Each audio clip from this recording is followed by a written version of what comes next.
Para celebrar la llegada de las tropas franquistas al Mediterráneo, el Generalísimo, acompañado de altas jerarquías, presencia una revista naval en Vinaròs.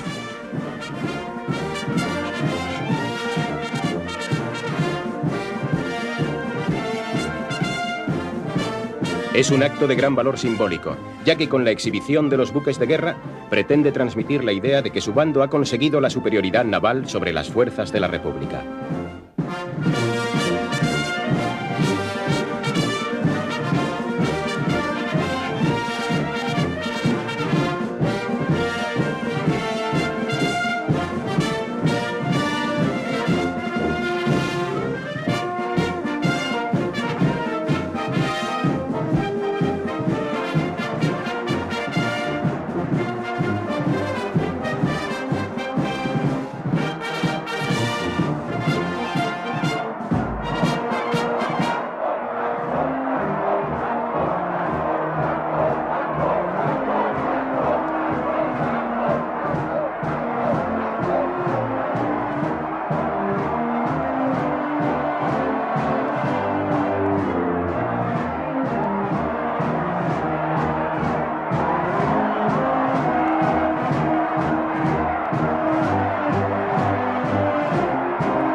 La toma de Castellón, Franco ha conseguido partir en dos la zona republicana.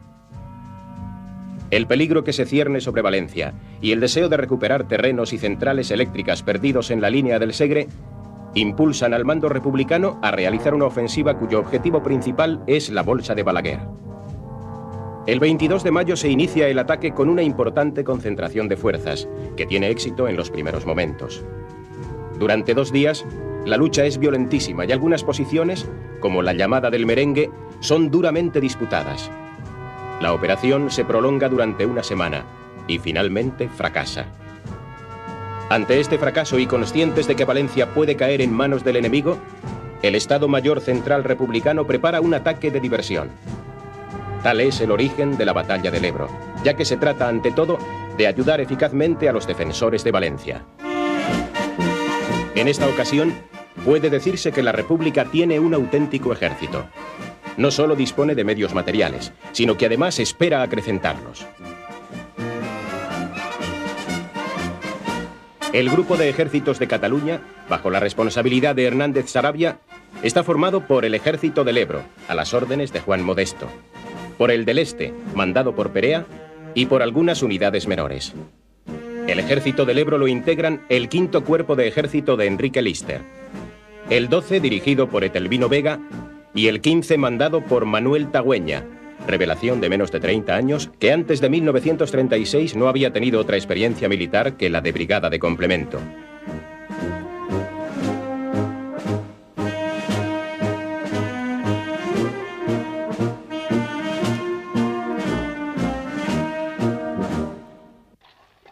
Durante 2 meses se prepara minuciosamente la operación.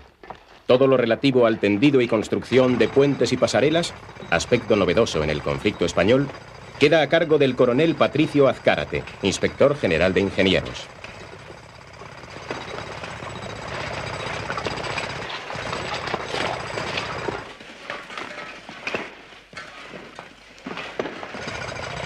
En la orilla opuesta se encuentra el cuerpo de ejército marroquí mandado por Yagüe. El movimiento de tropas y material que una operación de tal envergadura supone no puede pasar inadvertido, y los servicios del Estado Mayor de Yagüe detectan desplazamientos al otro lado del río entre Mequinenza y Tortosa. Yagüe pide refuerzos, pero no es atendido, pues el alto mando franquista piensa que se trata de una falsa alarma. El frente tiene 1.750 kilómetros y no se pueden comprobar todos los rumores.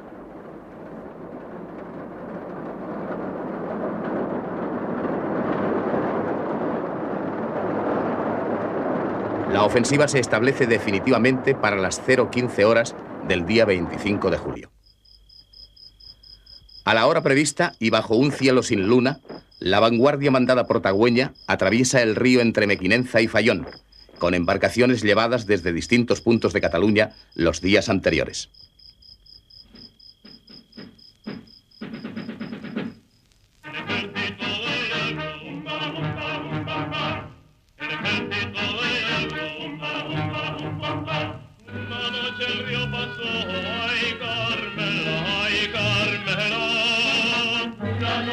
río pasó, ay Carmela, ay Carmela. Y a las tropas iba sola, y a las tropas iba sola. Buena paliza les dio, ay Carmela, ay Carmela. Buena paliza les dio, ay Carmela, ay Carmela. Lister y el quinto cuerpo de ejército cruzan a su vez el río por numerosos puntos, comprendidos en el gran arco que se forma entre Fayón y Cherta. El furor de los traidores no descarga su aviación, ay Carmela, ay Carmela.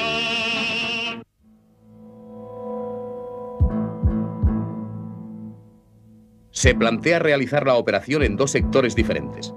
En el del centro, el 15 Cuerpo de Ejército lanzaría una división por Ribarroja y otra por Ascó.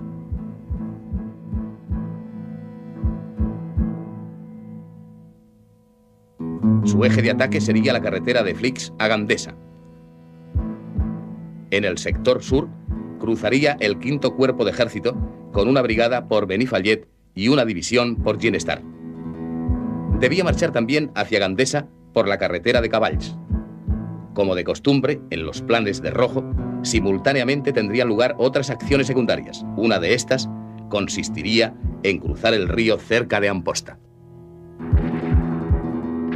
La primera fase de la ofensiva republicana sorprende a las fuerzas enemigas. El cuerpo de ejército marroquí se repliega. El coronel Peñarredonda, jefe de la primera brigada de la 50 División franquista, cae prisionero con su estado mayor. La 13 División retrocede desorientada, perdidas todas sus conexiones.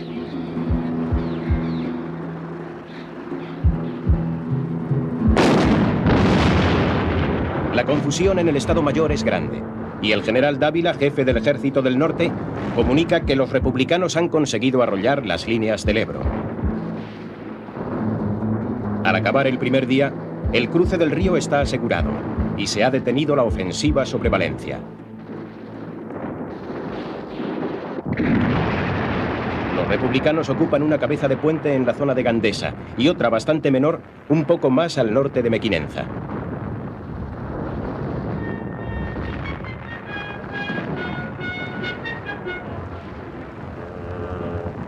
Si me quieres escribir, ya sabes mi paradero.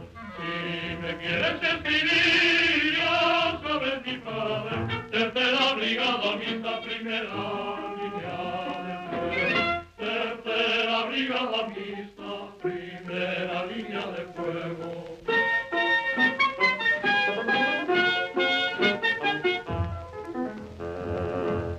En el Ebro se han hundido las banderas italianas. En el Ebro se han hundido las banderas italianas. Y en los puentes solo ondean las que son republicanas. Y en los puentes solo ondean las que son republicanas.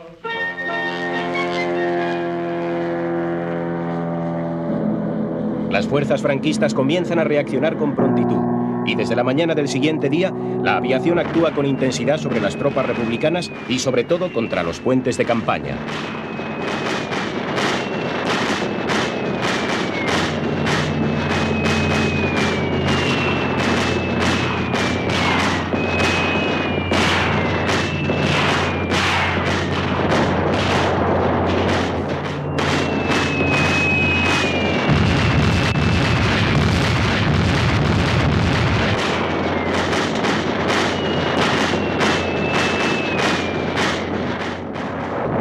Aérea perjudica a los republicanos, pero toman Flix, Ascó, Ribarroja, Camposines, Pinell y La Fatarella. Al día siguiente, todos los pueblos de la Bolsa, formada en el ataque, han caído en su poder.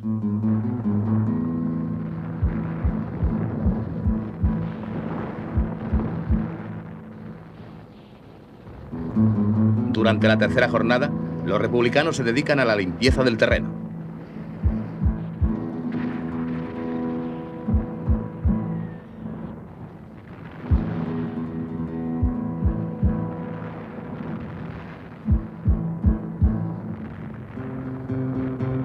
Las unidades más adelantadas están a 15 o 20 kilómetros del río, pero no tienen medios para avanzar más y se detienen.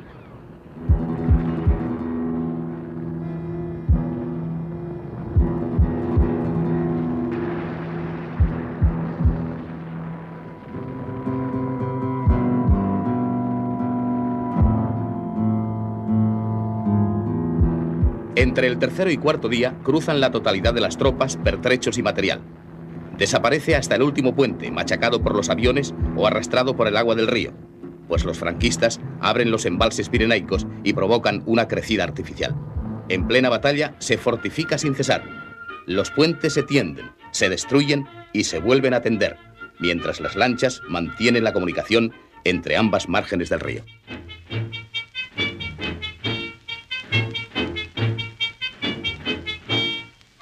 Aunque me tiren el puente y también la pasarela, aunque me tiren el puente y también la pasarela, me verás pasar el Ebro en un barquito de vela, me verás pasar el Ebro en un barquito de vela.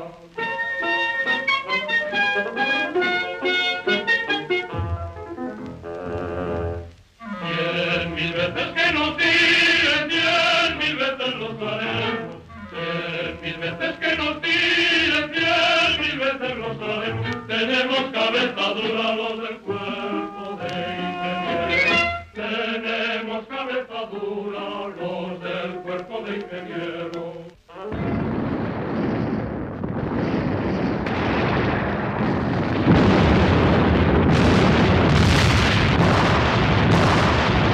El Estado Mayor republicano no ha previsto una gran penetración para la que carece de medios, y las fuerzas que han atravesado el Ebro chocan con las reservas enemigas llegadas a toda prisa. El centro de gravedad de la batalla es Gandesa, ante la que ha fracasado Lister. Las unidades republicanas no pueden completar su idea de maniobra. Gandesa y Villalba no se toman.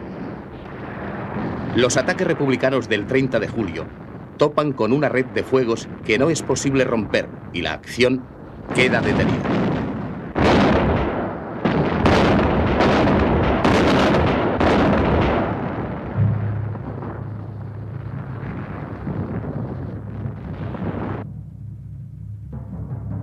El frente al sur del río queda estabilizado. Son 30 kilómetros entre Fayón y Benifallet, donde los republicanos comienzan a fortificarse con órdenes tajantes de no retroceder en ningún caso. Su mando se prepara para una batalla defensiva. Franco no tiene por qué aceptar el envite. Dispone de fuerzas suficientes para fijar la gran bolsa del Ebro, donde están encerradas buenas unidades republicanas. Puede proseguir por el norte la conquista de Cataluña, marchar sobre Valencia o Madrid, pero como en otras ocasiones prefiere la batalla frontal y de desgaste.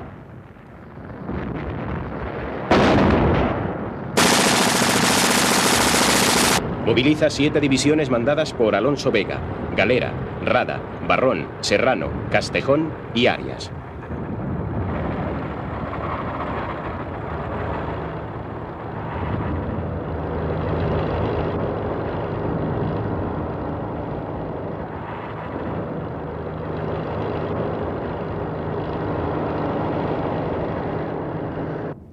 El 1 de agosto, los republicanos pasan a la defensiva en todo el frente. Termina así la fase de movimiento y comienza la batalla de posiciones. El ejército republicano trata de registrar y fijar las fuerzas adversarias, en espera de una cooperación activa por parte de las tropas de la zona centro-sur. El empeño republicano en defender la bolsa creada implica colocar a sus hombres en una posición difícil, con el río a la espalda. Se busca, no obstante, un triple objetivo: entretener las reservas de Franco, ganar tiempo para que la diplomacia republicana aproveche la situación de una Europa que parece al borde de la guerra y proseguir la organización del ejército popular en los restantes frentes. Se esperan también nuevos suministros de armamento.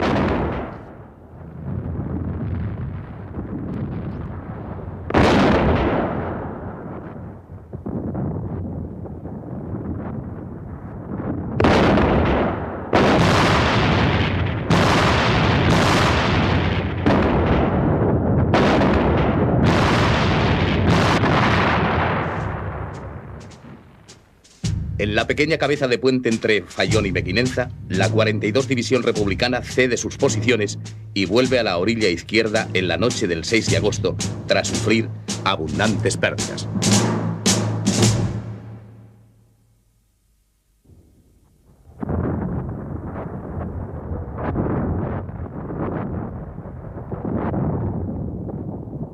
A partir del 10 de agosto, Franco dirige su ofensiva contra las principales posiciones enemigas.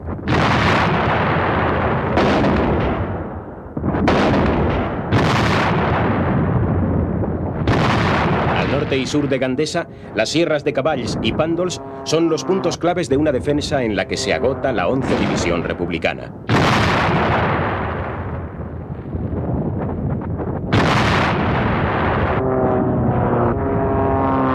La ofensiva franquista, apoyada por la artillería y la aviación, provoca la intervención de la 35 División Republicana, que releva a la 11 y consigue estabilizar la situación a su favor.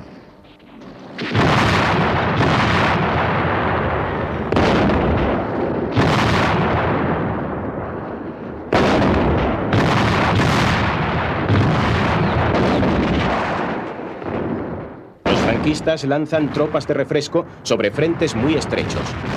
Ello da una gran violencia a los ataques frontales que buscan la destrucción del enemigo sin importar la sangre propia. Es un pelear enconado ante cada posición y cada cota, que son defendidas con ensañamiento. Jamás se ha combatido en España con tal violencia, ni con tanta potencia de fuego.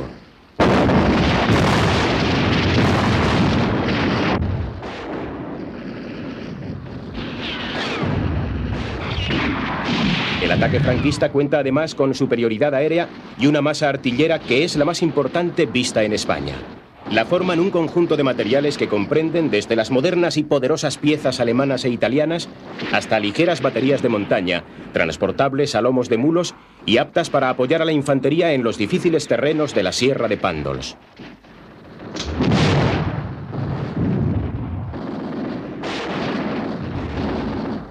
La Fatarella, un poco más al norte, es el objetivo de la siguiente ofensiva.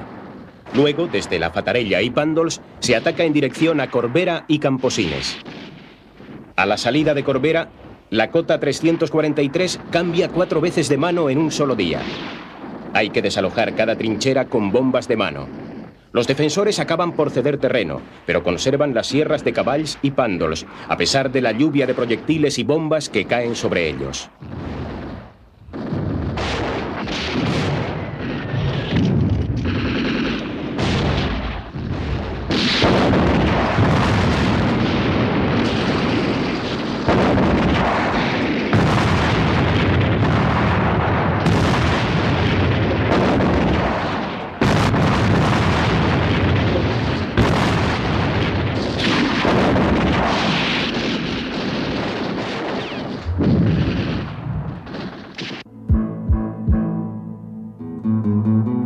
La inferioridad material se hace sentir entre los republicanos, cuya artillería no dispone muchas veces nada más que de los proyectiles suministrados en el día.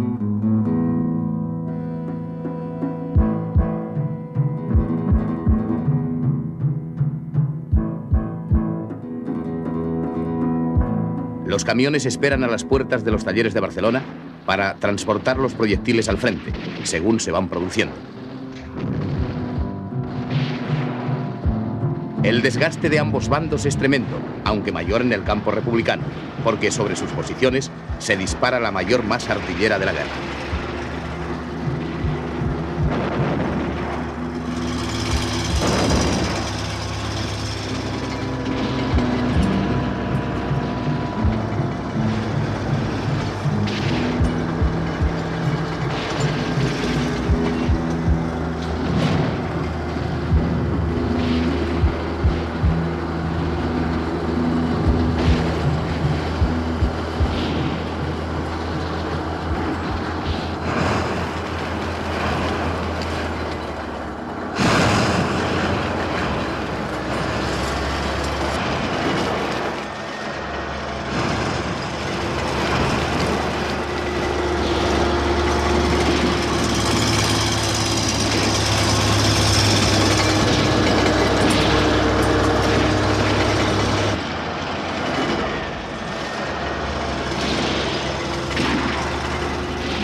El 11 de agosto, en plena batalla del Ebro, tiene lugar una pequeña crisis en el gobierno republicano. Negrín ha llevado al Consejo de Ministros una cuestión esencial: la nacionalización de las industrias de guerra. Pero el ministro sin cartera, Jaume Aiguadé, de Esquerra Republicana de Cataluña, se opone a esa decisión, como también al cumplimiento de 54 penas de muerte y al traslado de alguna sala del Tribunal Supremo a Barcelona. Irujo, ministro del PNV, se solidariza con Aiguadé y, como ambos están en minoría en el seno del Consejo, presentan la dimisión. Siguen unos días tensos. Entrevistas de Azaña con Companys y Aguirre, y también de Martínez Barrio con Negrín, a quien dice: desgraciadamente usted es insustituible. Azaña prefiere que se abra una crisis general de gobierno. Negrín, por el contrario, sostiene que se trata de una simple reorganización para cubrir los 2 puestos de los dimisionados y consigue que los restantes partidos políticos le apoyen. Para crispar más la situación, el mando militar da una nota confidencial informando de un supuesto complot franquista para el 13 de agosto. Se adoptan medidas extraordinarias de seguridad. En este clima, hay una tensa entrevista entre Negrín y Azaña en la noche del 15 al 16 de agosto. Azaña, que se dice desposeído de una de sus funciones, cede al fin. Tomás Bilbao, de Acción Nacionalista Vasca, y Moix, del PSUC, reemplazan a los 2 ministros sin cartera dimitidos. Tal es la llamada mini-crisis de agosto. Las penas de muerte se cumplen, pero en lo sucesivo, el gobierno no confirmará más sentencias de muerte en todo lo que dure la guerra. En septiembre la batalla del Ebro continúa, pero un acontecimiento internacional de gran importancia la relega en el interés general. La tensión política en Europa alcanza su máximo nivel el 12 de septiembre. Hitler, ante el Congreso del Partido Nazi, pronuncia un violento discurso acusando al gobierno checo de torturar a sus ciudadanos alemanes, lo que provoca grandes disturbios.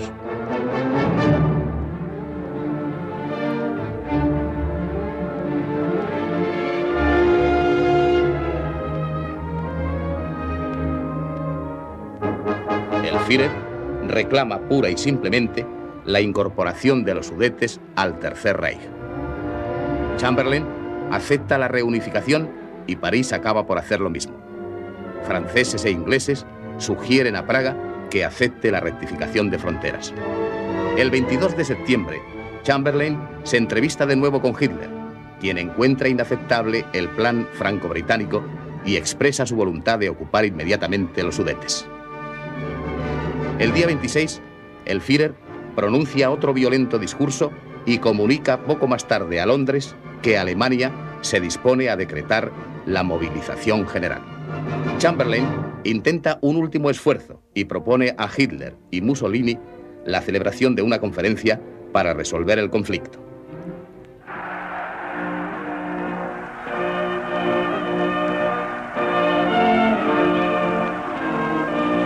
El duce ignora los propósitos del dictador alemán y acoge la idea con satisfacción, pensando que puede desempeñar un papel de protagonista en una grave crisis. Ha convencido a Hitler para que retrase su invasión de Checoslovaquia y celebre la conferencia internacional.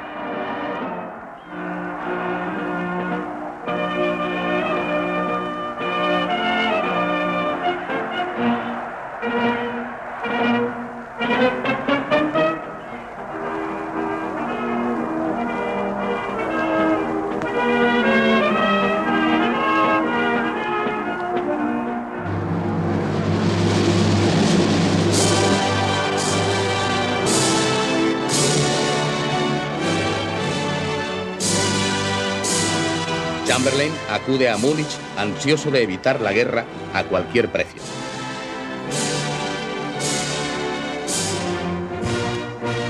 Daladier llega dispuesto a sugerir que un representante del gobierno checoslovaco esté presente en las conversaciones, pero no insiste ante la negativa de Hitler, que ha recibido a los políticos extranjeros con demostraciones de poderío militar.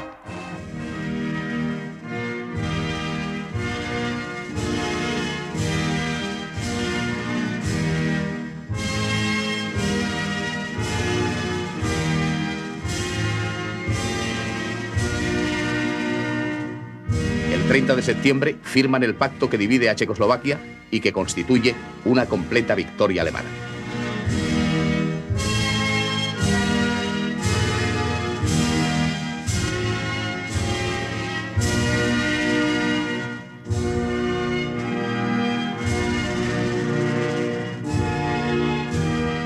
Las tropas nazis atraviesan la frontera y entran en Checoslovaquia.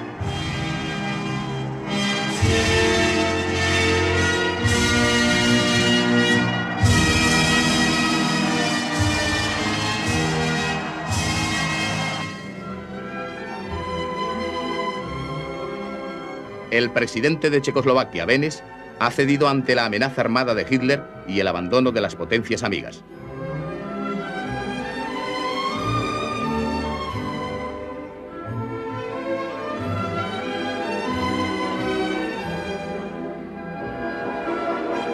En los 10 días siguientes al Pacto de Múnich, la población checa de los Sudetes es obligada a abandonar los territorios cedidos a Hitler.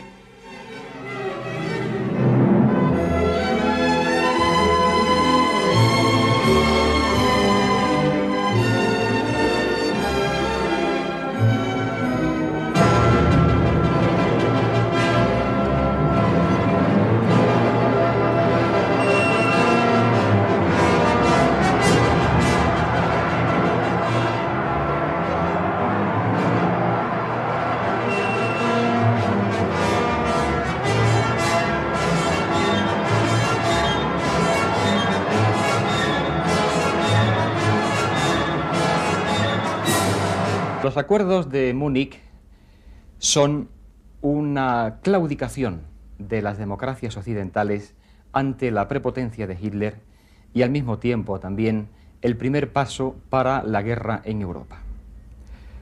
¿Cuál fue la actitud de los dos gobiernos españoles ante hechos de tanta trascendencia?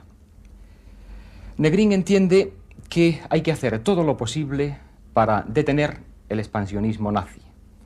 Cree que Francia e Inglaterra no van a ceder más y está convencido de que la guerra española es el primer paso para esa guerra europea que se avecina.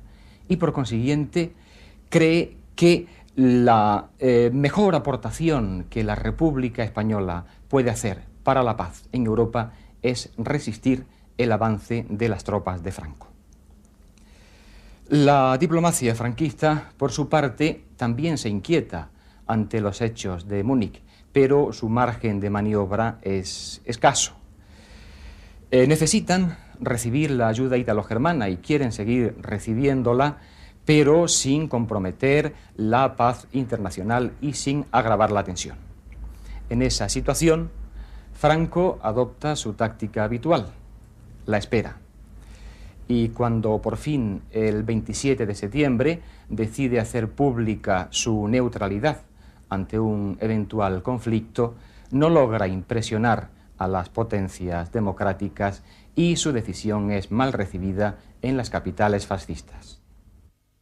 En medio de la crisis europea, Negrín consigue un considerable golpe de efecto al declarar el 21 de septiembre en Ginebra que su gobierno ha decidido la retirada inmediata y completa de todos los combatientes no españoles que luchan en España en el bando republicano. Negrín sugiere que sea la Sociedad de Naciones la que controle la retirada. La Asamblea acepta la propuesta y nombra un comité constituido a tal fin el 14 de octubre. La salida de voluntarios no significa para el gobierno republicano un quebranto militar, aunque se queje algún jefe del ejército del Ebro. Existen en España, según el minucioso control establecido por la Comisión Internacional, 12.673 hombres, cuya evacuación se inicia, aunque no se completará hasta finalizar la campaña de Cataluña.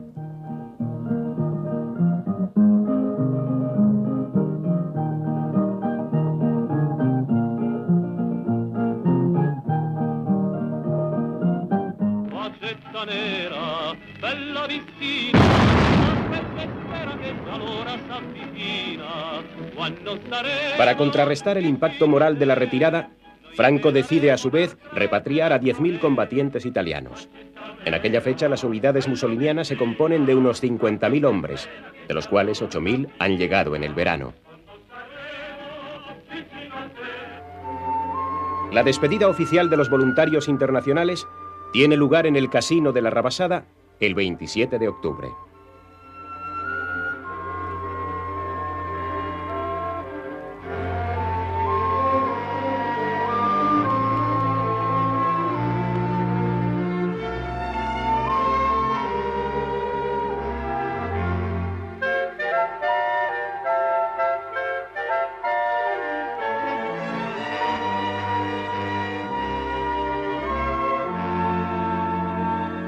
En los salones, engalanados con banderas y pancartas, se puede leer: España será siempre una patria vuestra, y los españoles, vuestros hermanos.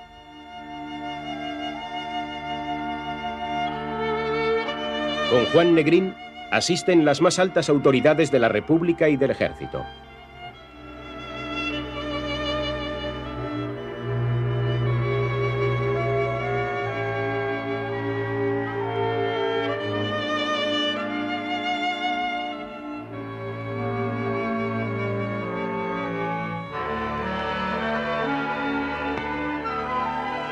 Negrín expresa en nombre del gobierno y de todo el pueblo la gratitud y el cariño a los voluntarios de 51 países en la lucha contra el fascismo, y enaltece el ejemplo de los 5.000 brigadistas que han hecho el supremo sacrificio de su vida. Su recuerdo vivirá en la historia de España, que en estos momentos representa la historia del mundo.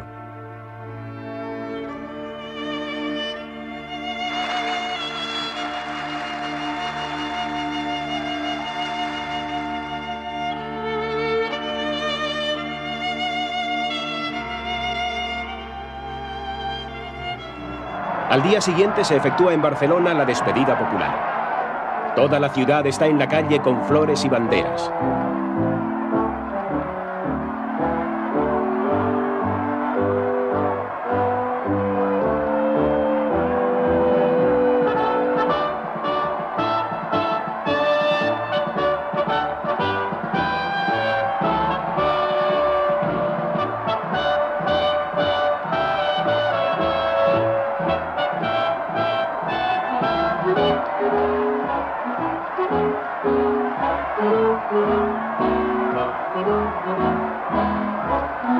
En la tribuna oficial se encuentran Azaña, Negrín, el gobierno, los altos jefes militares y otras autoridades.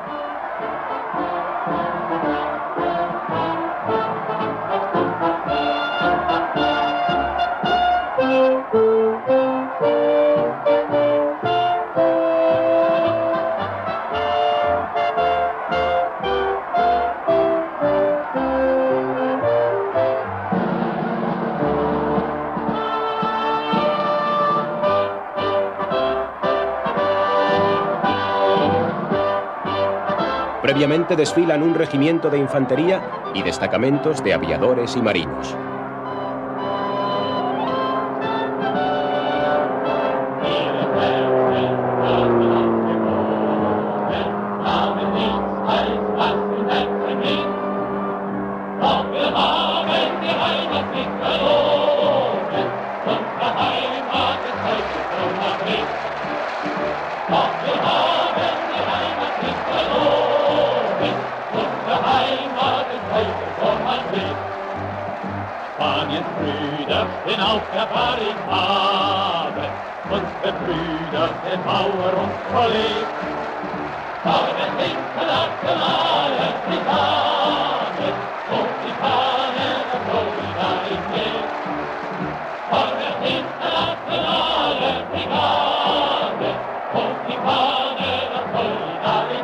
Dolores Ibárruri dedica a los internacionales un mensaje en el que dice: Madres, cuando los años pasen y las heridas de la guerra se vayan restañando, habladles de estos hombres de las brigadas internacionales. Contadles cómo llegaron a nuestra patria, como cruzados de la libertad, a luchar y a morir por la libertad y la independencia de España, amenazada por el fascismo alemán e italiano.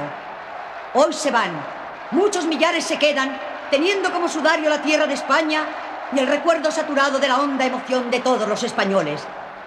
Camaradas de las brigadas internacionales, razones políticas os hacen volver a vuestra patria a unos, a la forzada emigración a otros. Podéis marchar orgullosos. Sois historia, sois leyenda, Sois ejemplo heroico de la solidaridad y de la universalidad de la democracia. No os olvidaremos. Y cuando el olivo de la paz florezca, entrelazado con los laureles de la victoria de la República Española, volved, volved a nuestro lado, que aquí encontraréis patria los que no tenéis patria, amistad los que tenéis que vivir privados de amistad. Y todos, el cariño y el agradecimiento de todo el pueblo español, que hoy y mañana gritará con entusiasmo: ¡vivan los héroes de las brigadas internacionales!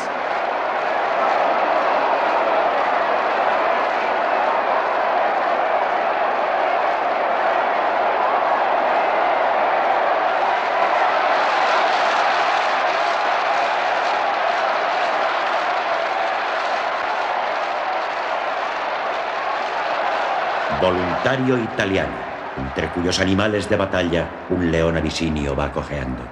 Voluntario soviético, marchando a la cabeza de tu pecho universal.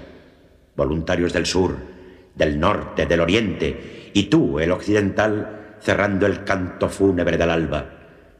Soldado conocido, cuyo nombre desfila en el sonido de un abrazo.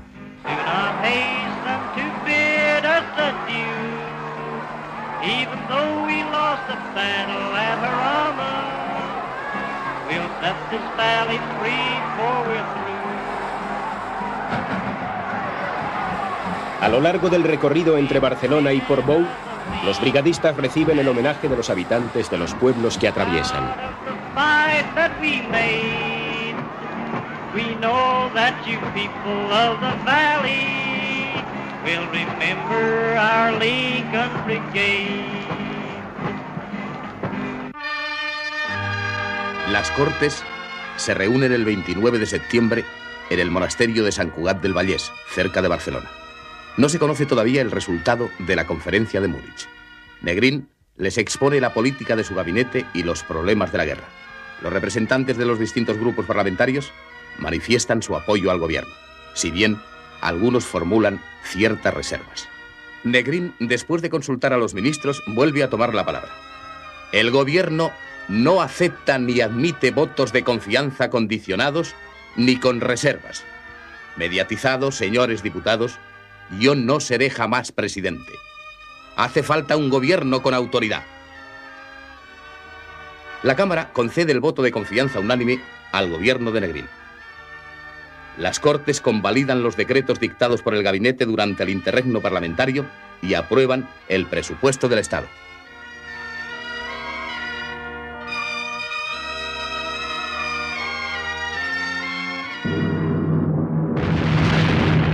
Al iniciarse la batalla del Ebro, los bombardeos franquistas sobre Cataluña y Valencia aumentan considerablemente. Mallorca demuestra una vez más su gran importancia como base aeronaval que controla las comunicaciones de la costa mediterránea y permite bombardear fácilmente los puertos y las ciudades de la retaguardia republicana.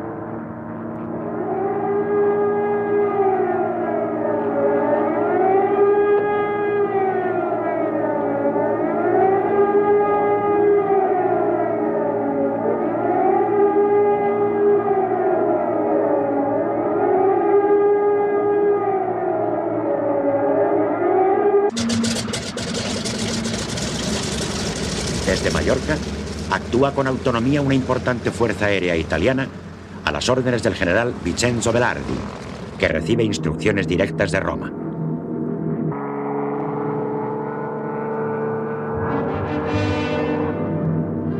Igualmente intervienen aviones de la Legión Cóndor y aparatos españoles mandados por Ramón Franco, antiguo conspirador y diputado izquierdista.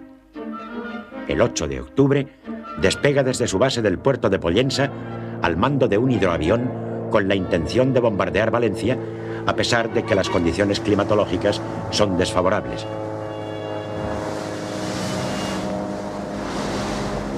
Ramón Franco es un audaz piloto de hidroaviones y lleva realizados 14 vuelos de combate durante el año.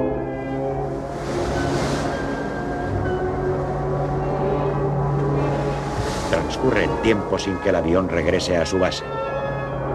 Unidades españolas e italianas lo buscan en el mar durante 6 horas. Finalmente, a 10 millas de Formentor, rescatan la cola del aparato y 4 cadáveres. Uno de ellos, que presenta una gran herida en la cabeza, es el de Ramón Franco. Otro de los cuerpos ha desaparecido. Las primeras observaciones indican que el hidroavión capotó cuando llevaba solo 15 minutos de vuelo. Hipótesis de varios orígenes y que jamás han sido probadas especulan aún con supuestos que van desde el accidente al sabotaje. Pero la muerte del menor de los hermanos Franco permanece envuelta en el misterio.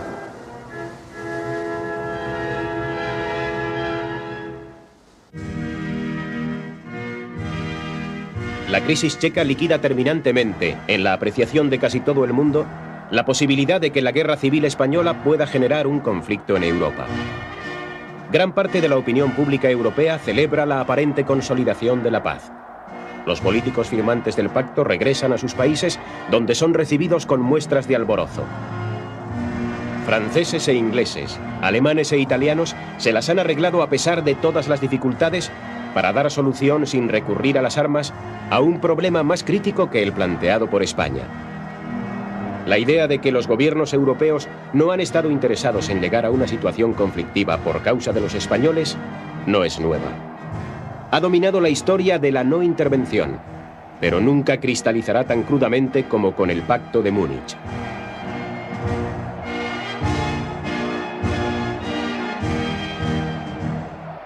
A la República se le abren entonces solo dos posibilidades: alcanzar un armisticio o resistir.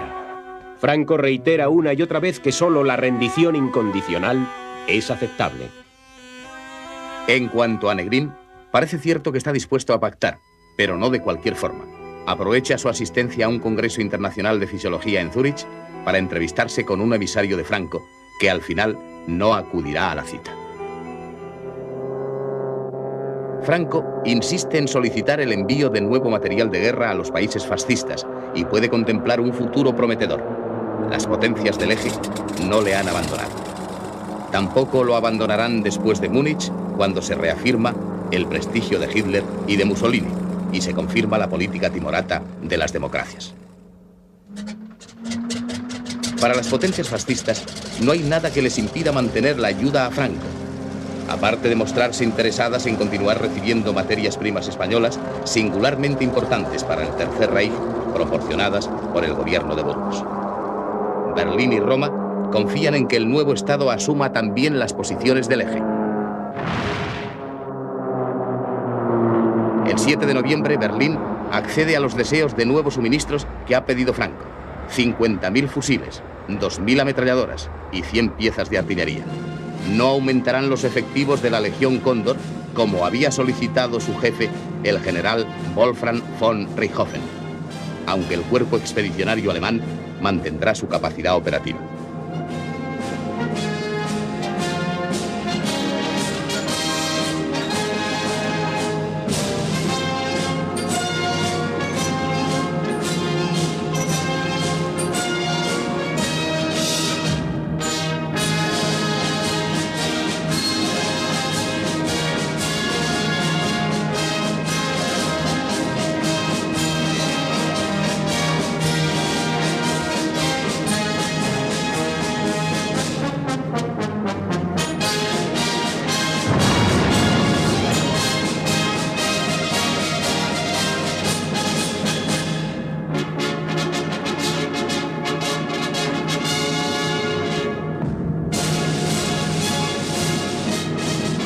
Negrín, aislado por las negativas franco-británicas de material, ordena que Hidalgo de Cisneros, jefe de la aviación republicana, viaje a Moscú para entregar a Stalin una carta personal.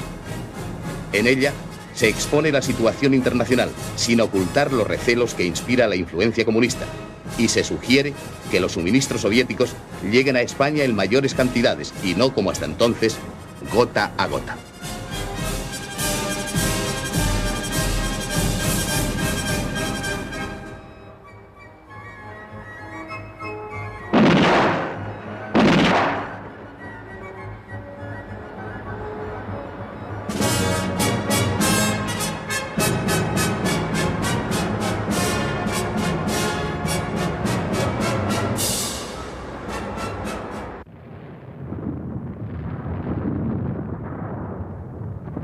el encarnizamiento de la batalla del Ebro ha continuado en el contexto enrarecido de la política internacional. El ejército de Franco persevera en sus ataques frontales propios de la Primera Guerra Mundial y los republicanos mantienen su defensiva a ultranza. La Sierra de Cavalls, que domina la llanura de Gandesa, se ha revelado como la clave de las operaciones. El quinto cuerpo mandado por Lister la defiende, mientras lo trituran día tras día los devastadores ataques artilleros y aéreos.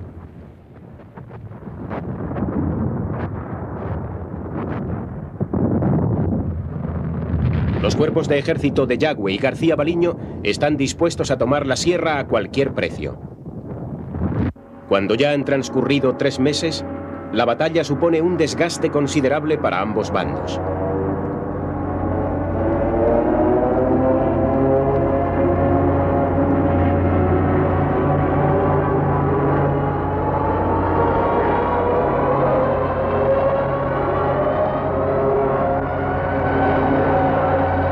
El 28 de octubre está preparada la 7ª ofensiva franquista, con la mayor densidad de fuego conocida desde la Gran Guerra.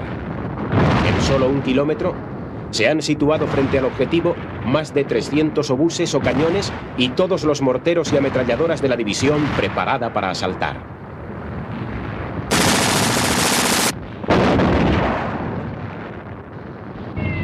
Unos 200 aviones de bombardeo y caza colaboran con ellos.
Durante 4 horas de la mañana del 30 de octubre, la durísima preparación artillera y aérea machaca Cavalls. Los defensores se resguardan en los refugios hasta que termine el bombardeo, con la intención de volver a sus trincheras antes de que el enemigo inicie el asalto.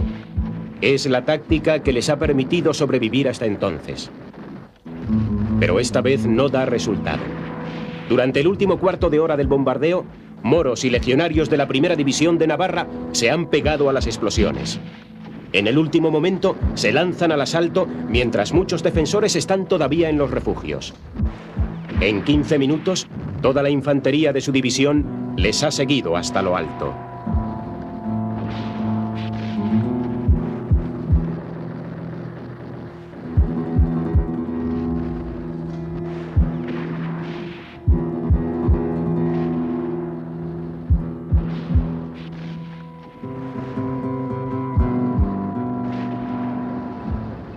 El 1 de noviembre, los republicanos de la Quinta División se repliegan. El día 3 pierden Pinell y el día 8 las tropas franquistas entran en Móra de Ebro.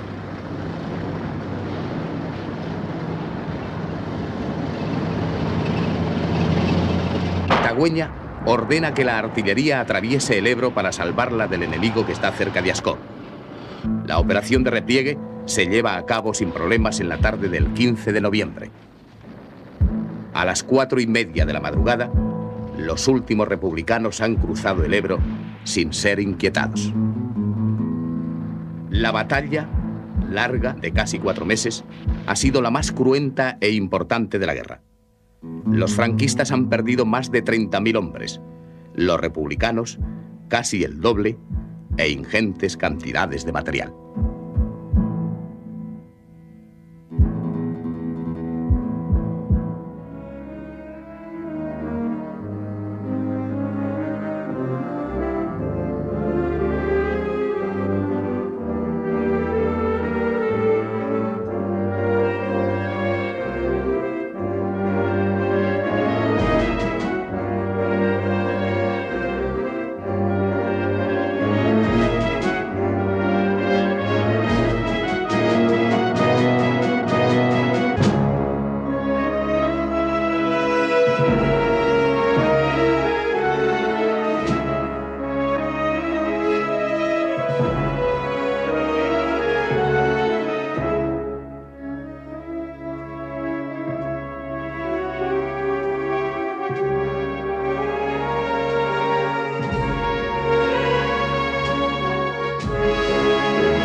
parte durante el año.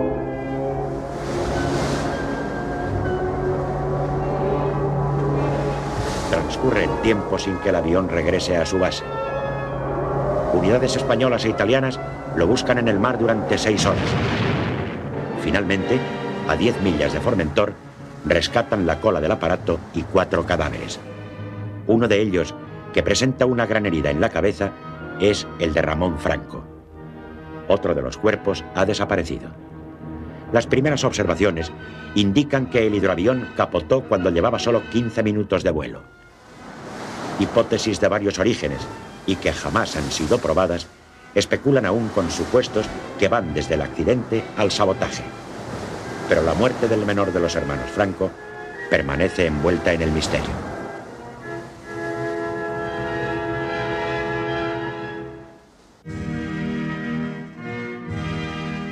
La crisis checa liquida terminantemente, en la apreciación de casi todo el mundo, la posibilidad de que la guerra civil española pueda generar un conflicto en Europa.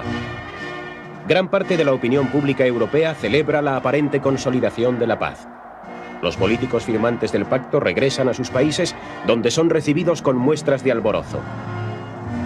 Franceses e ingleses, alemanes e italianos se las han arreglado a pesar de todas las dificultades para dar solución sin recurrir a las armas a un problema más crítico que el planteado por España.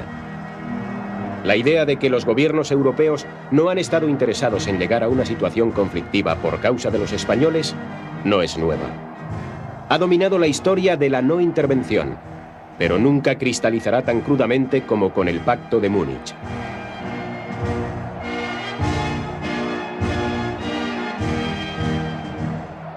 A la República se le abren entonces solo 2 posibilidades: alcanzar un armisticio o resistir. Franco reitera una y otra vez que solo la rendición incondicional es aceptable.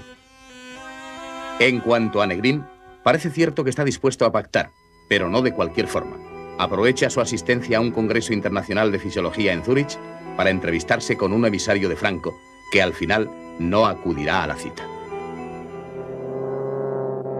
Franco insiste en solicitar el envío de nuevo material de guerra a los países fascistas y puede contemplar un futuro prometedor. Las potencias del eje no le han abandonado. Tampoco lo abandonarán después de Múnich, cuando se reafirma el prestigio de Hitler y de Mussolini y se confirma la política timorata de las democracias. Para las potencias fascistas no hay nada que les impida mantener la ayuda a Franco. Aparte de mostrarse interesadas en continuar recibiendo materias primas españolas singularmente importantes para el tercio.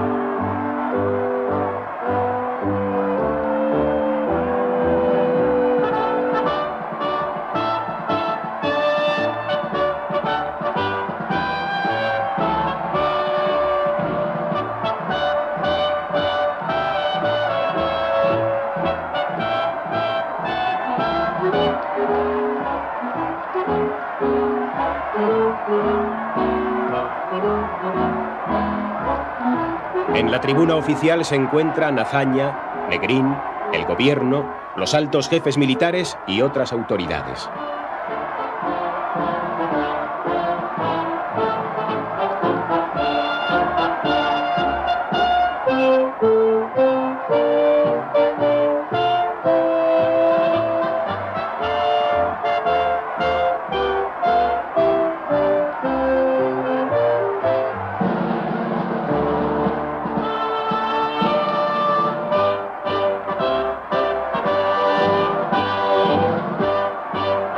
Previamente desfilan un regimiento de infantería y destacamentos de aviadores y marinos.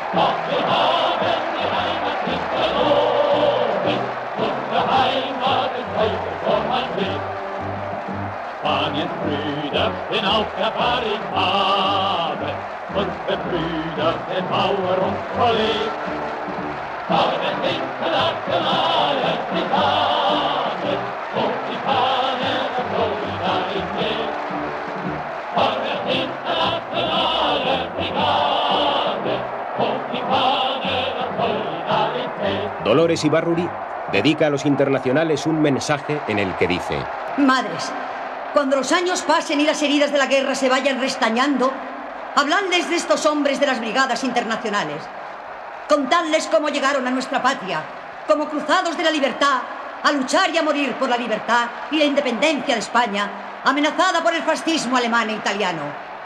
Hoy se van, muchos millares se quedan, teniendo como sudario la tierra de España y el recuerdo saturado de la honda emoción de todos los españoles. Camaradas de las brigadas internacionales, razones políticas os hacen volver a vuestra patria a unos, a la forzada emigración a otros. Podéis marchar orgullosos. Sois historia, sois leyenda, sois ejemplo heroico de la solidaridad y de la universalidad de la democracia. No os olvidaremos, y cuando...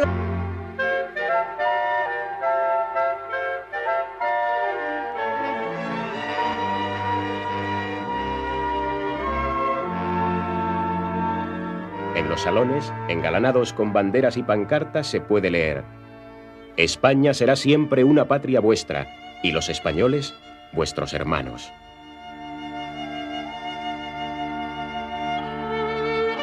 Con Juan Negrín asisten las más altas autoridades de la República y del Ejército.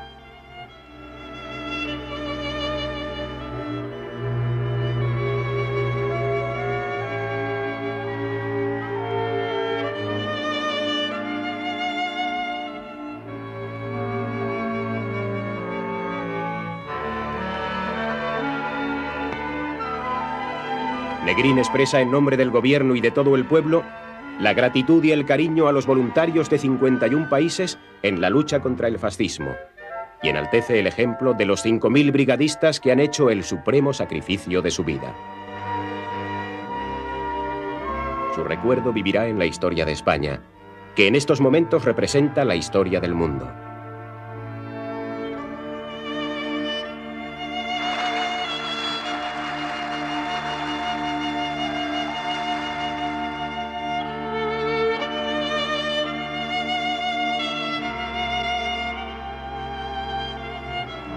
Al día siguiente se efectúa en Barcelona la despedida popular. Toda la ciudad está en la calle con flores y banderas.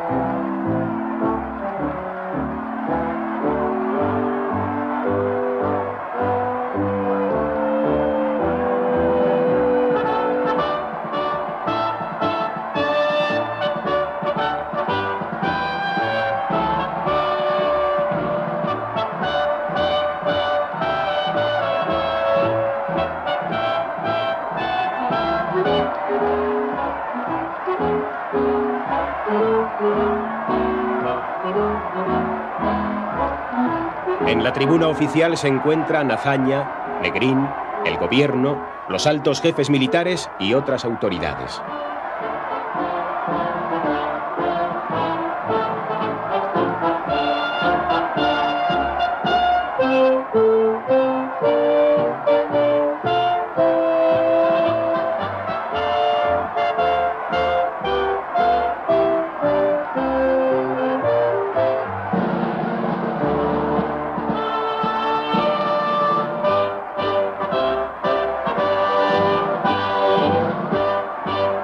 Previamente desfilan un regimiento de infantería y destacamentos de aviadores y marinos. Entre el tercero y cuarto día cruzan la totalidad de las tropas, pertrechos y material. Desaparece hasta el último puente, machacado por los aviones o arrastrado por el agua del río, pues los franquistas abren los embalses pirenaicos y provocan una crecida artificial. En plena batalla se fortifica sin cesar. Los puentes se tienden, se destruyen y se vuelven a tender, mientras las lanchas mantienen la comunicación entre ambas márgenes del río.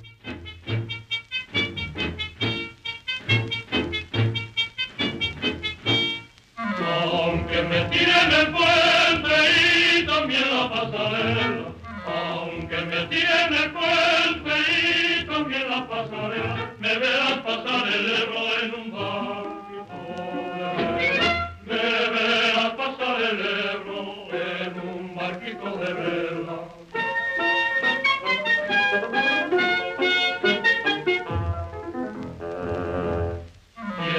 mil veces que nos tiren, 10.000 veces los haremos. 10.000 veces que nos tiren, 10.000 veces los haremos. Tenemos cabeza dura los del cuerpo de ingenieros. Tenemos cabeza dura los del cuerpo de ingenieros.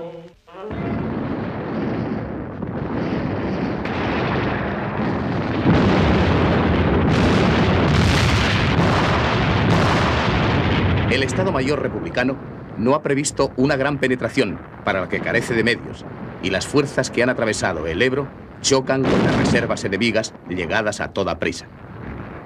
El centro de gravedad de la batalla es Gandesa, ante la que ha fracasado Lister. Las unidades republicanas no pueden completar su idea de maniobra. Gandesa y Villalba no se toman. Los ataques republicanos del 30 de julio topan con una red de fuegos que no es posible romper y la acción queda detenida.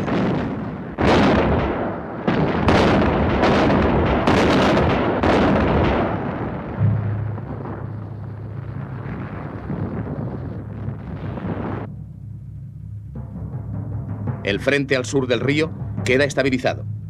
Son 30 kilómetros entre Fayón y Benifallet, donde los republicanos comienzan a fortificarse con órdenes tajantes de no retroceder en ningún caso.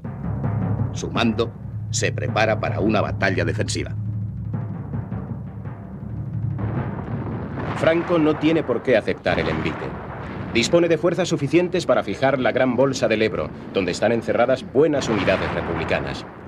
Puede proseguir por el norte la conquista de Cataluña, marchar sobre Valencia o Madrid, pero como en otras ocasiones prefiere la batalla frontal y de desgaste.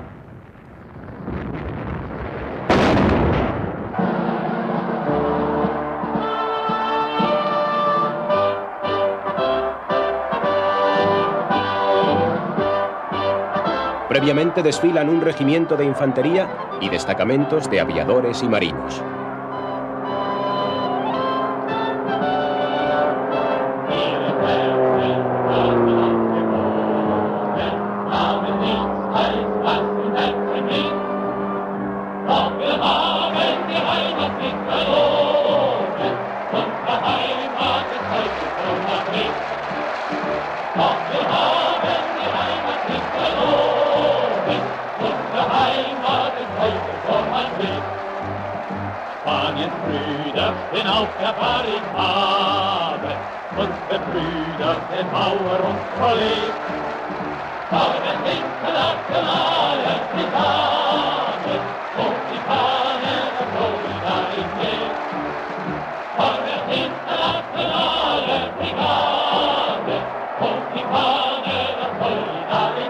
Dolores Ibárruri dedica a los internacionales un mensaje en el que dice: Madres, cuando los años pasen y las heridas de la guerra se vayan restañando, habladles de estos hombres de las brigadas internacionales.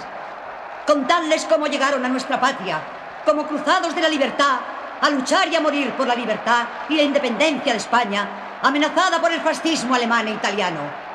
Hoy se van, muchos millares se quedan, teniendo como sudario la tierra de España y el recuerdo saturado de la honda emoción de todos los españoles. Camaradas de las brigadas internacionales, razones políticas os hacen volver a vuestra patria a unos, a la forzada emigración a otros. Podéis marchar orgullosos. Sois historia, sois leyenda, sois ejemplo heroico de la solidaridad y de la universalidad de la democracia. No os olvidaremos, y cuando el olivo de la paz florezca, entrelazado con los laureles de la victoria de la República Española, volved, volved a nuestro lado, que aquí encontraréis patria los que no tenéis patria, amistad los que tenéis que vivir privados de amistad, y todos, el cariño y el agradecimiento de todo el pueblo español, que hoy y mañana gritará con entusiasmo: ¡vivan los héroes de las brigadas internacionales!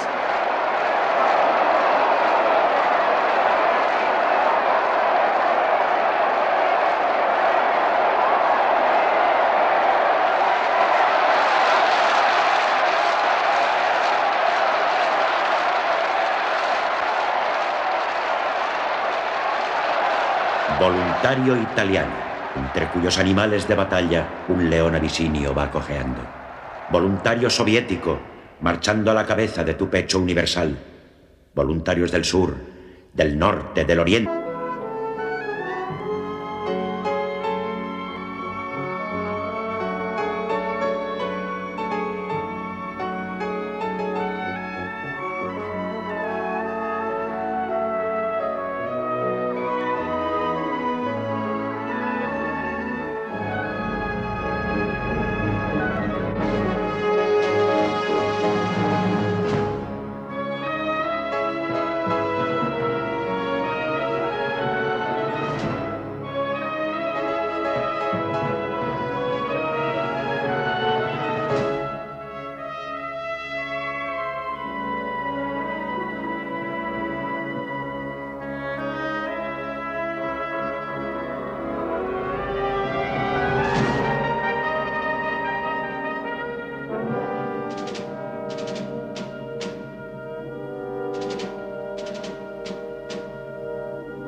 Para celebrar la llegada de las tropas franquistas al Mediterráneo, el Generalísimo, acompañado de altas jerarquías, presencia una revista naval en Vinaròs.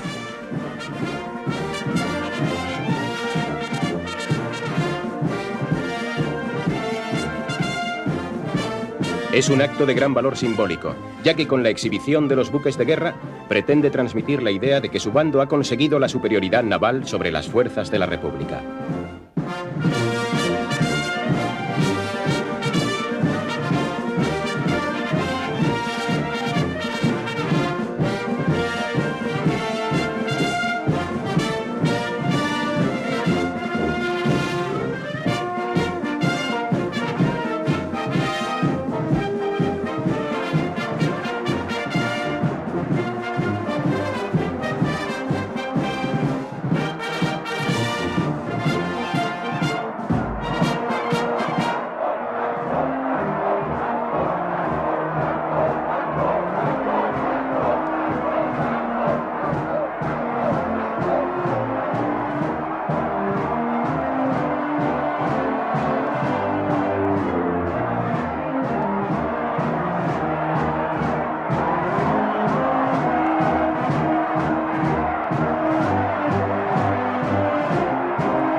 El Estado Mayor republicano no ha previsto una gran penetración, para la que carece de medios, y las fuerzas que han atravesado el Ebro chocan con las reservas enemigas llegadas a toda prisa.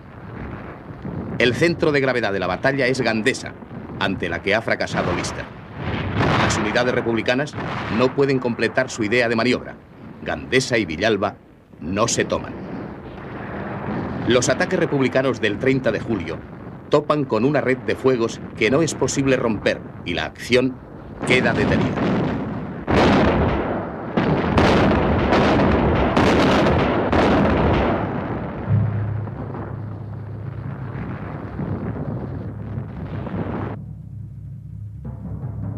El frente al sur del río queda estabilizado.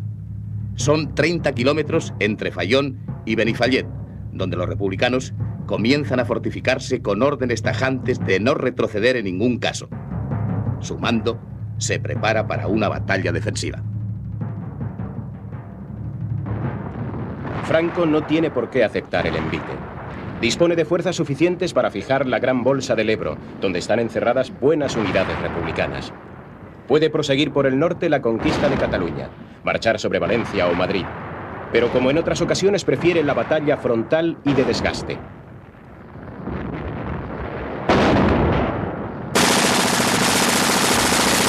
Moviliza 7 divisiones mandadas por Alonso Vega, Galera, Rada, Barrón, Serrano, Castejón y Arias.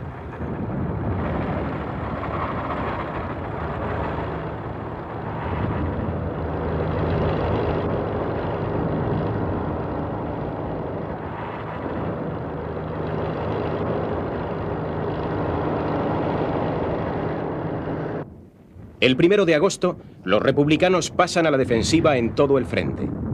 Termina así la fase de movimiento y comienza la batalla de posición frente a las fuerzas enemigas. El cuerpo de ejército marroquí se repliega. El coronel Peñarredonda, jefe de la primera brigada de la 50 División franquista, cae prisionero con su Estado Mayor. La 13 División retrocede desorientada, perdidas todas sus conexiones.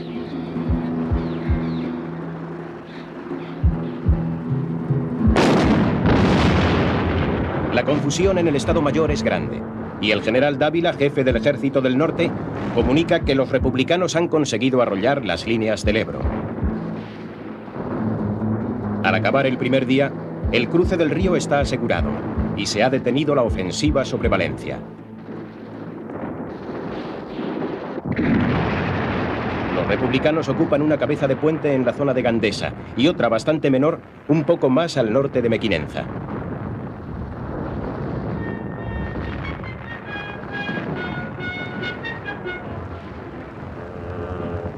Si me quieres escribir, ya sabes mi paradero. Si me quieres escribir, ya sabes mi paradero. Tercera brigada, mixta, primera línea de fuego. Tercera brigada mixta, primera línea de fuego.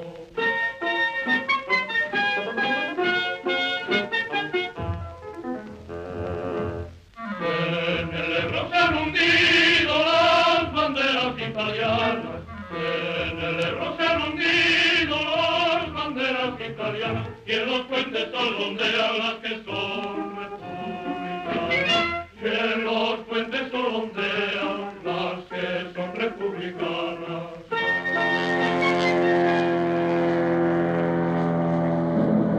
Las fuerzas franquistas comienzan a reaccionar con prontitud y desde la mañana del siguiente día la aviación actúa con intensidad sobre las tropas republicanas y sobre todo contra los puentes de campaña.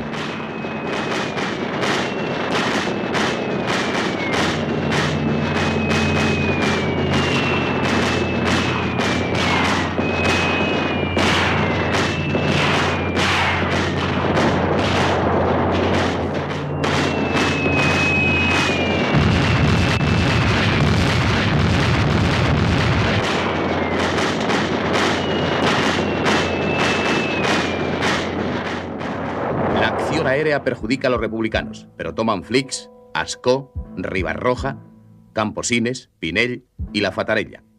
Al día siguiente, todos los pueblos de la Bolsa, formada en el ataque, han caído en su poder.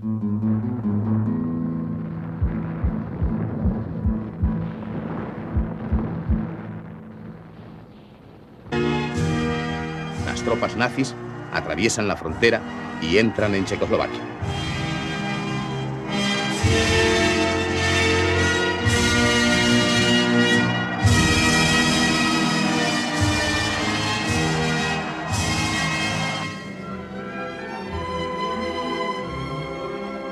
El presidente de Checoslovaquia, Benes, ha cedido ante la amenaza armada de Hitler y el abandono de las potencias amigas.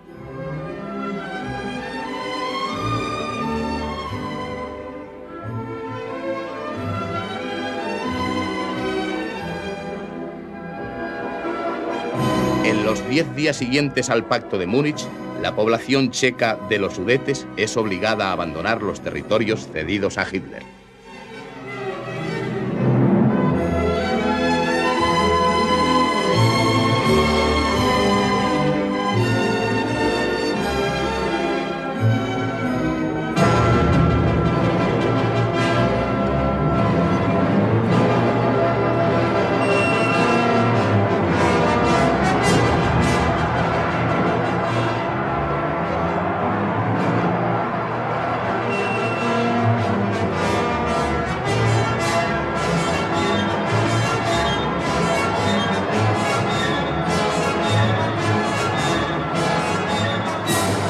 Los acuerdos de Múnich son una claudicación de las democracias occidentales ante la prepotencia de Hitler y al mismo tiempo también el primer paso para la guerra en Europa. ¿Cuál fue la actitud de los dos gobiernos españoles ante hechos de tanta trascendencia? Negrín entiende que hay que hacer todo lo posible para detener el expansionismo nazi. Cree que Francia e Inglaterra no van a ceder más y está convencido de que la guerra española es el primer paso para esa guerra europea que se avecina. Y por consiguiente cree que la mejor aportación que la República Española puede hacer para la paz en Europa es resistir el avance de las tropas de Franco. La diplomacia franquista, por su parte, también se inquieta ante los hechos de Múnich, pero su margen de maniobra es escaso. Necesitan recibir la ayuda italo-germana y quieren seguir recibiéndola, pero sin comprometer la paz internacional y sin agravar la tensión. En esa situación, Franco adopta su táctica habitual, la espera. Y cuando por fin, el 27 de septiembre, no solo dispone de medios materiales, sino que además espera acrecentarlos. El grupo de ejércitos de Cataluña, bajo la responsabilidad de Hernández Saravia, está formado por el Ejército del Ebro, a las órdenes de Juan Modesto, por el del Este, mandado por Perea, y por algunas unidades menores. El Ejército del Ebro lo integran el 5º Cuerpo de Ejército de Enrique Lister, el 12 dirigido por Etelvino Vega y el 15 mandado por Manuel Tagüeña, revelación de menos de 30 años que antes de 1936 no había tenido otra experiencia militar que la de brigada de complemento.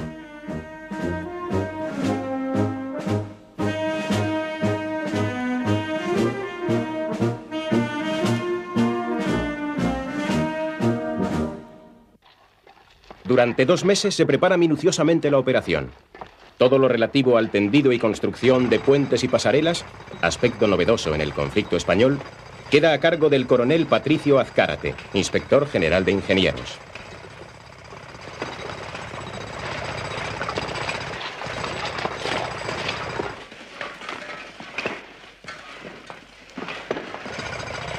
En la orilla opuesta se encuentra el cuerpo de ejército marroquí mandado por Yagüe. El movimiento de tropas y material que una operación de tal envergadura supone no puede pasar inadvertido, y los servicios del Estado Mayor de Yagüe detectan desplazamientos al otro lado del río entre Mequinenza y Tortosa. Yagüe pide refuerzos, pero no es atendido, pues el alto mando franquista piensa que se trata de una falsa alarma. El frente tiene 1.750 kilómetros y no se pueden comprobar todos los rumores.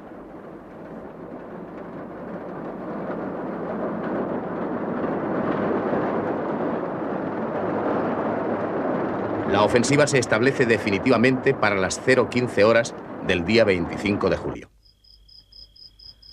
A la hora prevista y bajo un cielo sin luna, la vanguardia mandada por Tagüeña atraviesa el río entre Mequinenza y Fayón, con embarcaciones llevadas desde distintos puntos de Cataluña los días anteriores.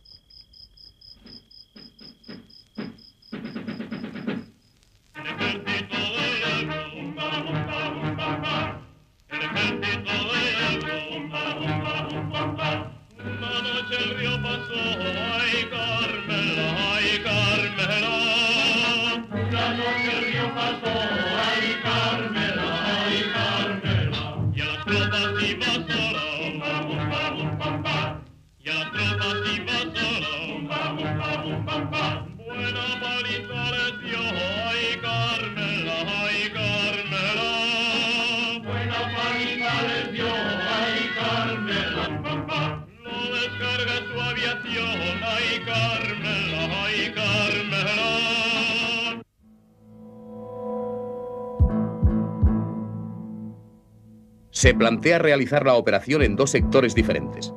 En el del centro, el 15 Cuerpo de Ejército lanzaría una división por Ribarroja y otra por Ascó.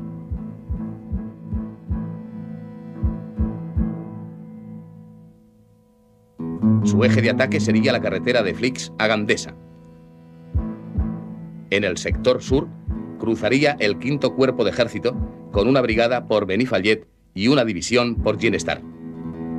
Debía marchar también hacia Gandesa por la carretera de Cavalls. Como de costumbre, en los planes de Rojo, simultáneamente tendrían lugar otras acciones secundarias. Una de estas consistiría en cruzar el río cerca de Amposta. La primera fase de la ofensiva republicana sorprende a las fuerzas enemigas. El cuerpo de ejército marroquí se repliega. El coronel Peñarredonda, jefe de la primera brigada de la 50 División franquista, cae prisionero con su Estado Mayor. La 13 División retrocede desorientada, perdidas todas sus conexiones.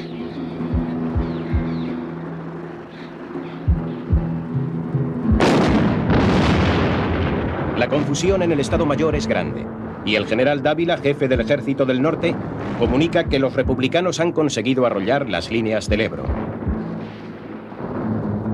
Al acabar el primer día, el cruce del río está asegurado y se ha detenido la ofensiva sobre Valencia.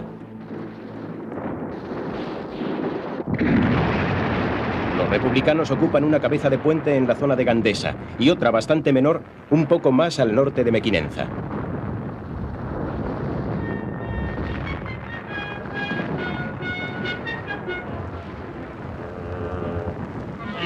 Si me quieres escribir, ya sabes mi paradero. Si me quieres escribir, ya sabes mi paradero. Tercera brigada, mixta, primera línea de fuego. Tercera brigada mixta, primera línea de fuego.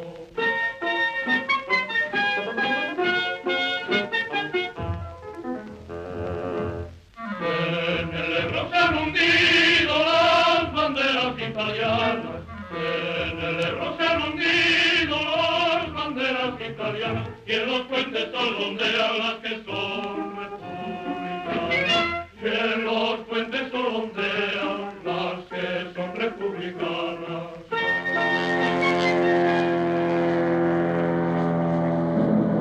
Las fuerzas franquistas comienzan.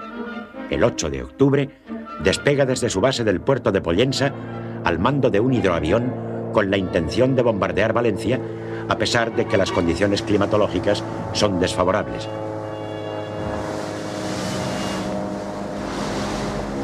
Ramón Franco es un audaz piloto de hidroaviones y lleva realizados 14 vuelos de combate durante el año.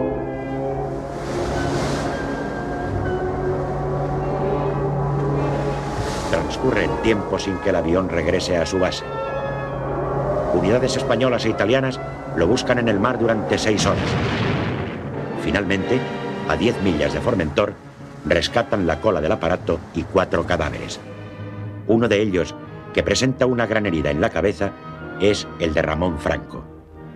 Otro de los cuerpos ha desaparecido. Las primeras observaciones indican que el hidroavión capotó cuando llevaba solo 15 minutos de vuelo.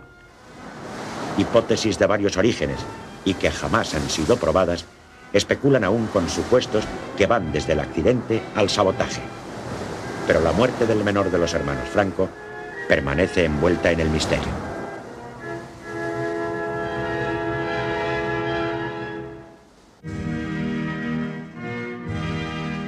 La crisis checa liquida terminantemente, en la apreciación de casi todo el mundo, la posibilidad de que la guerra civil española pueda generar un conflicto en Europa.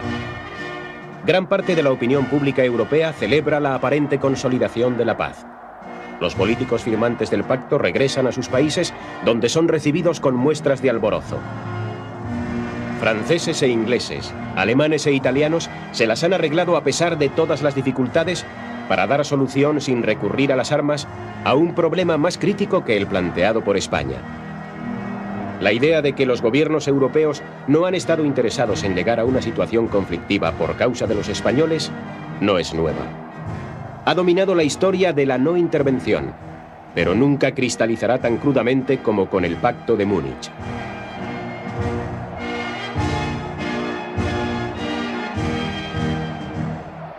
A la República se le abren entonces solo 2 posibilidades: alcanzar un armisticio o resistir. Franco reitera una y otra vez que solo la rendición incondicional es aceptable. En cuanto a Negrín, parece cierto que está dispuesto a pactar, pero no de cualquier forma.